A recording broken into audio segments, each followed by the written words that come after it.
अपनी जिंदगी में हम उसे हर पल महसूस करते हैं, मगर फिजिसिस्ट के लिए यह ब्रह्मांड की सबसे पुरानी और मुश्किल पहेली है। आखिर ग्रेविटी हर चीज को अपनी तरफ क्यों खींचती है?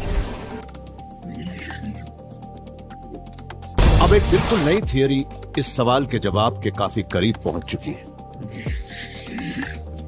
क्या ग्रेविटी इस रूप में कोई दूसरी फोर्स है? ये एक होलोग्राफिक रियलिटी का अक्स या चौंकाने वाली मिराज तो नहीं है? क्या हम इंसानों में धरती, सूरज और सितारों में वाकई भार है, या फिर ग्रेविटी एक भ्रम है? सूरज का ग्रेविटेशनल खिंचाव पृथ्वी को अंतरिक्ष में उड़ने से बचाए रखता है। पृथ्वी की ग्रेविटी हमें जमीन पर रोके रखती है।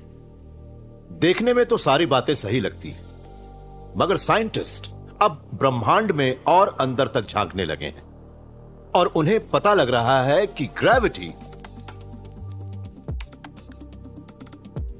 शायद वो नहीं है जो नजर आती है। कहीं ऐसा तो नहीं कि देखने में असली लगने वाली ये चीज असली है ही नहीं?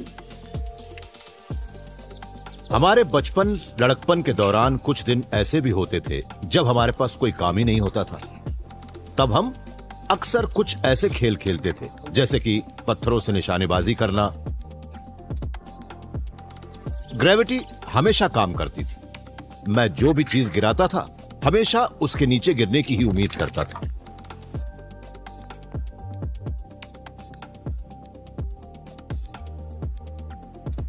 फिजिसिस्ट तो ग्रेविटी से कुछ अलग ही उम्मीदें रखते हैं।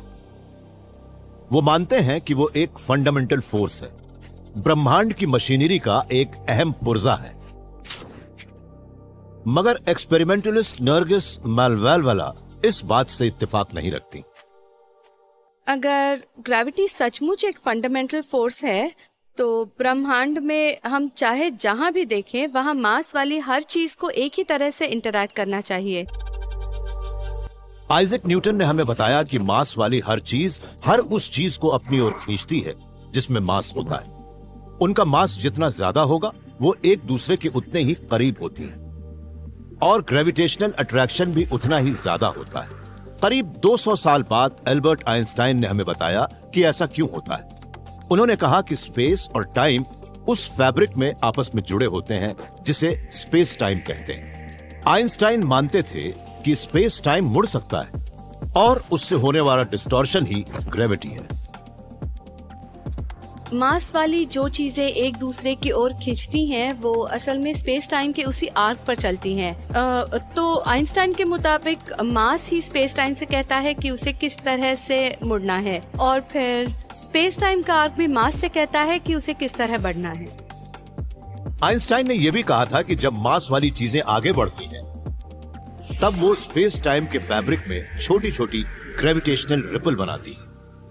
फिर वो ग्रेविटेशनल तरंगे हमारे ब्रह्मांड को भर देती हैं। नरगिस मानती हैं कि अगर वो तरंगे काफी बड़ी हों तो हम उन्हें देख सकते हैं। दोस्तों, मैं इसके आगे की वीडियो कुछ दिनों में अपलोड कर दूंगा, तब तक मेरे चैनल को सब्सक्राइब कर लें।